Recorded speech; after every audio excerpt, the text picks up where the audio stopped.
Era um domingo à tarde, e eu estava na casa da minha irmã, como de costume. O cheiro de bolo de chocolate assando no forno enchia o ar, e o som das risadas das minhas sobrinhas ecoava pela sala.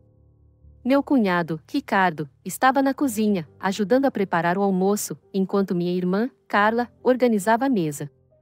Eu me sentei no sofá, observando aquela cena tão familiar e, ao mesmo tempo, tão distante da minha realidade. Carla sempre foi a irmã mais velha perfeita, casada, com 2 filhas lindas, uma casa aconchegante e um marido que parecia saído de um conto de fadas. Eu, por outro lado, era a solteirona da família. A bem-sucedida profissionalmente, sim, mas sempre sozinha. Meus pais viviam me perguntando quando eu iria arrumar alguém, como se eu fosse um móvel velho precisando de conserto. Ricardo entrou na sala com uma bandeja de suco e me ofereceu um copo. Ele sorriu, e eu senti um frio na barriga. Aquele sorriso era diferente, como se fosse só para mim. Eu me sacudi mentalmente. É o marido da sua irmã, pare com isso, pensei. Mas aquela sensação não ia embora. Ele se sentou ao meu lado no sofá, e começamos a conversar sobre trabalho. Ele sempre parecia genuinamente interessado no que eu tinha a dizer, ao contrário de muitos homens que eu conheci. Enquanto falávamos, eu notava como ele gesticulava ao falar, como seus olhos brilhavam quando ria. Era impossível não admirar aquela energia. Carla nos chamou para o almoço, e eu me levantei rapidamente, tentando disfarçar o turbilhão de sentimentos que começava a tomar conta de mim. Enquanto comíamos, eu me peguei observando Ricardo mais do que deveria. Ele era atencioso com Carla, mas havia algo na forma como ele olhava para mim que me deixava confusa. Naquela noite, de volta ao meu apartamento vazio, eu não conseguia parar de pensar nele. O que está acontecendo comigo? Eu me perguntava, enquanto me virava na cama, tentando dormir. Mas o sono não vinha. E eu sabia que aquela atração não era algo que eu pudesse simplesmente ignorar. Os dias seguintes foram uma tortura. Cada mensagem no grupo da família, cada foto que Carla postava no Instagram com Ricardo, era um lembrete daquela atração proibida que eu não conseguia controlar. Eu tentava me convencer de que era só uma fase, uma carência passageira, mas toda vez que eu via ele, meu coração acelerava. Uma semana depois, Carla me convidou para um jantar em casa. Ela estava animada para comemorar uma promoção no trabalho, e eu não poderia dizer não. Cheguei mais cedo, e fui recebida por Ricardo, que estava sozinho em casa. Ele me abraçou para me cumprimentar, e eu senti o calor do seu corpo contra o meu. Foi só um segundo, mas foi o suficiente para me deixar sem ar. Enquanto esperávamos Carla, ele me ofereceu uma taça de vinho e começamos a conversar. Ele me contou sobre o estresse no trabalho, sobre como se sentia pressionado a ser o provedor perfeito. Eu me surpreendi com a sinceridade dele, e me vi compartilhando minhas próprias inseguranças. Falamos por horas, até que Carla chegou, interrompendo aquele momento íntimo. Naquela noite, de volta para casa, eu não conseguia parar de pensar naquela conversa. Havia algo em Ricardo que eu nunca tinha percebido antes, uma vulnerabilidade que me atraía ainda mais. Eu sabia que estava entrando em um território perigoso, mas não conseguia parar. As semanas seguintes foram um jogo perigoso. Eu começava a inventar desculpas para visitar Carla, só para poder ver Ricardo. Ele também parecia mais próximo, mais atento. As mensagens que antes eram raras e formais, agora eram frequentes e cheias de emojis. Eu sabia que estava errado, mas aquele sentimento era mais forte do que eu. Um dia, Carla teve que viajar a trabalho e me pediu para ficar com as meninas. Ricardo estava em casa, e aquela foi a primeira vez que ficamos sozinhos por tanto tempo. À noite, depois que as crianças dormiram, nos sentamos no sofá para assistir a um filme. Ele estava tão perto que eu podia sentir o calor do seu corpo. Em um momento de silêncio, nossos olhos se encontraram, e eu soube que ele sentia o mesmo que eu. Ele se inclinou para mim, e eu não me afastei. Nosso primeiro beijo foi suave, mas cheio de paixão. Quando nos separamos, eu senti uma mistura de culpa e euforia. O que estamos fazendo? Eu perguntei, mas ele não respondeu. Em vez disso, ele me puxou para outro beijo, e eu me deixei levar. Naquela noite, eu sabia que nada mais seria como antes. E, no fundo, eu também sabia que aquela paixão não poderia acabar bem. Era uma noite de sexta-feira, e o céu estava carregado de nuvens pesadas, como se o universo soubesse que algo estava prestes a acontecer. Carla havia viajado novamente a trabalho, e eu me ofereci para cuidar das meninas. Ela agradeceu, como sempre, sem desconfiar de nada. Você é a melhor irmã do mundo, ela disse, me abraçando antes de sair. Aquelas palavras ecoaram na minha mente como um sino de culpa, mas eu as abafei com a justificativa de que estava apenas ajudando. As meninas dormiram cedo, exaustas depois de um dia cheio de brincadeiras. Ricardo e eu ficamos na sala, sentados no sofá, com um filme qualquer passando na TV. Nenhum de nós estava prestando atenção. O ar entre nós estava carregado de tensão, como se cada olhar, cada movimento, fosse um passo mais perto de um abismo que já não podíamos evitar. Ele se virou para mim, seus olhos escuros refletindo a luz fraca da televisão. Você tem ideia do quanto eu penso em você? Ele disse, sua voz baixa e rouca. Eu senti um frio na espinha, mas não consegui me afastar. Em vez disso, eu me inclinei para ele, como se meu corpo tivesse uma vontade própria. Nosso beijo foi diferente dessa vez. Não foi suave ou hesitante como o primeiro. Foi intenso, desesperado, como se ambos soubéssemos que estávamos cruzando uma linha da qual não haveria volta. Suas mãos encontraram o meu rosto, e as minhas se prenderam ao seu colarinho, puxando-o para mais perto. O mundo ao nosso redor desapareceu, e tudo o que restou foi aquela conexão proibida, ardente e inegável. Quando nos separamos, ofegantes, eu olhei nos olhos dele e vi a mesma mistura de desejo e culpa que eu sentia.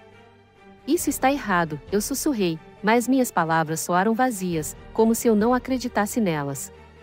Ele não respondeu. Em vez disso, ele me puxou de volta para outro beijo, e eu me deixei levar novamente. Naquela noite, tudo mudou. Fizemos coisas que nunca deveríamos ter feito, coisas que eu sabia que nunca poderíamos desfazer. Enquanto ele dormia ao meu lado, eu olhei para o teto, sentindo o peso da culpa esmagando meu peito. Mas, ao mesmo tempo, havia uma parte de mim que se sentia viva de uma maneira que eu não sentia há anos. Na manhã seguinte, acordei com o som das meninas correndo pelo corredor. Ricardo já estava acordado, vestido e com um café na mão. Ele me olhou, e por um momento, parecia que íamos falar sobre o que havia acontecido. Mas, em vez disso, ele apenas sorriu e disse, bom dia. As meninas querem panquecas. Eu me levantei, me arrumei rapidamente e fui para a cozinha, tentando agir como se nada tivesse acontecido. Mas, no fundo, eu sabia que aquela noite havia mudado tudo. E, mais cedo ou mais tarde, as consequências viriam. Enquanto eu ajudava as meninas a fazerem panquecas, minha mente não parava de voltar para a noite anterior. Cada risada delas, cada olhar de Ricardo, era um lembrete do segredo que agora carregávamos. Eu sabia que não poderíamos continuar assim, mas também não conseguia imaginar minha vida sem aquela conexão. E, no fundo, eu temia o dia em que Carla descobriria a verdade. Aquele medo, como uma nuvem escura, pairou sobre mim durante todo o dia, enquanto eu tentava me convencer de que tudo ficaria bem. Mas, no fundo, eu sabia que o pior ainda estava por vir. A descoberta aconteceu de forma tão banal que, por um momento, eu quase ri da ironia. Carla estava em casa, arrumando o quarto, quando encontrou o celular de Ricardo esquecido na cama. Ele havia saído para levar as meninas à escola, e eu estava no trabalho, tentando me concentrar em qualquer coisa que não fosse o que havia acontecido entre nós. Foi então que meu telefone vibrou. Era uma mensagem de Carla, precisamos conversar. Agora. Meu coração parou. Eu sabia, mesmo antes de ler, que algo estava terrivelmente errado. Tentei me convencer de que era outra coisa, qualquer coisa, mas o tom da mensagem não deixava espaço para dúvidas. Quando cheguei à casa dela, Carla estava sentada na sala, com o rosto pálido e os olhos vermelhos de tanto chorar. Na mesa, o celular de Ricardo estava aberto, exibindo uma conversa entre nós. Mensagens que eu achava que haviam sido apagadas, fotos que nunca deveriam ter sido tiradas. Tudo estava ali, exposto como uma ferida aberta. Como você pôde fazer isso comigo? Ela perguntou, sua voz trêmula de raiva e dor. Eu tentei falar, mas as palavras não saíram. O que eu poderia dizer? Que eu não havia planejado aquilo. Que eu me arrependia. Nada disso importava agora. O estrago estava feito. Ricardo chegou pouco depois, e o clima na casa ficou ainda mais pesado. Carla confrontou ele na frente de mim, e eu nunca havia visto alguém tão destruído. Ele tentou se explicar, dizer que havia sido um erro, um momento de fraqueza, mas Carla não queria ouvir. Ela gritou, chorou, jogou coisas pela sala. As meninas, assustadas, choravam no quarto, sem entender o que estava acontecendo. Eu me senti a pior pessoa do mundo. A irmã que eu tanto amava estava destruída, e eu era culpada. Tentei me aproximar dela, mas ela me afastou com um olhar que eu nunca vou esquecer. Saia da minha casa, ela disse, sua voz fria como gelo. Eu nunca quero te ver de novo. Naquela noite, eu voltei para meu apartamento vazio, sentindo um vazio ainda maior dentro de mim. As mensagens de Ricardo não paravam de chegar, mas eu não conseguia responder. Eu sabia que ele estava tão perdido quanto eu, mas nada disso importava. O que importava era que eu havia traído a pessoa que mais confiava em mim, e não havia como consertar isso. Nos dias seguintes, o silêncio foi meu único companheiro. Carla não atendia minhas ligações, e Ricardo parecia ter desaparecido. Eu me senti como se estivesse flutuando em um mar de culpa e arrependimento, sem saber para onde ir ou o que fazer. Foi então que recebi uma ligação da minha mãe. Precisamos conversar, ela disse, e eu soube que a notícia havia se espalhado. A família inteira sabia, e eu estava prestes a enfrentar as consequências não só da minha traição, mas também da destruição que eu havia causado. A reunião familiar foi marcada para um domingo à tarde, na casa dos meus pais.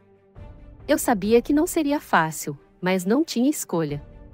Quando cheguei, todos já estavam lá, meus pais, Carla, Ricardo e até alguns tios e primos que provavelmente foram chamados para dar apoio.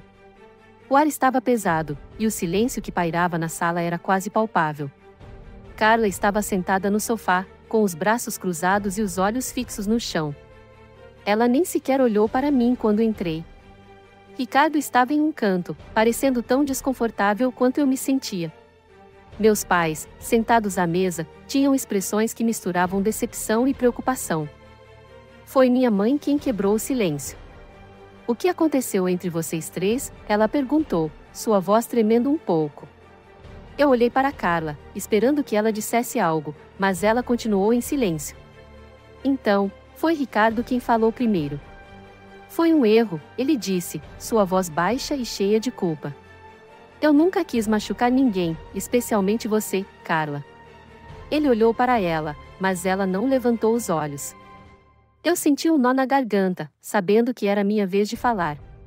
Eu não tenho desculpas, eu comecei, minhas palavras saindo hesitantes.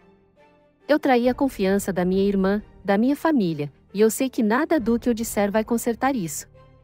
Eu só quero que saibam que eu me arrependo. Eu nunca quis magoar ninguém. Carla finalmente olhou para mim, e o que eu vi em seus olhos me partiu o coração. Não era apenas raiva ou tristeza, era decepção. A decepção de saber que a irmã que ela sempre protegeu e amou havia sido capaz de fazer algo assim. Você destruiu a minha família, ela disse, sua voz fria e cortante. Você e ele. Eu nunca vou conseguir perdoar isso. As palavras dela caíram como uma sentença. Eu sabia que ela estava certa. Eu havia destruído algo que era sagrado, e não havia como consertar. Meus pais tentaram intermediar, dizendo que todos cometem erros e que a família deveria ficar unida, mas eu sabia que as coisas nunca mais seriam as mesmas. No final da reunião, Carla se levantou e foi embora sem dizer mais nada. Ricardo tentou segui-la, mas ela o ignorou. Eu fiquei para trás, sentada na sala, sentindo o peso da culpa esmagando meu peito. Nos meses que se seguiram, eu tentei reconstruir minha vida. Mudei de cidade, comecei um novo trabalho e tentei me afastar de tudo que me lembrava do que havia acontecido. Mas, por mais que eu tentasse, a culpa nunca ia embora. Eu acordava no meio da noite, lembrando do olhar de Carla, da dor que eu havia causado. Ricardo tentou entrar em contato algumas vezes, mas eu nunca respondi. Eu sabia que, para seguir em frente, eu precisava deixar tudo para trás, incluindo ele. Foi doloroso, mas necessário. Anos depois, eu soube que Carla e Ricardo haviam se divorciado. Ela estava reconstruindo a vida dela, assim como eu estava tentando fazer com a minha. Nós nunca mais nos falamos, e eu entendo por quê. Algumas feridas são profundas demais para cicatrizar. Hoje, quando olho para trás, eu vejo o quanto aquela experiência me mudou. Eu aprendi que o amor, por mais intenso que seja, nunca justifica trair alguém que você ama. E eu aprendi que, às vezes, o preço de nossos erros é algo que carregamos para sempre. Mas eu também aprendi que a vida continua. E, mesmo com todas as cicatrizes, eu ainda acredito que há esperança. Esperança de um novo começo, de um futuro onde eu possa ser uma pessoa melhor. Porque, no fim das contas, é isso que importa, seguir em frente, mesmo quando o caminho parece impossível.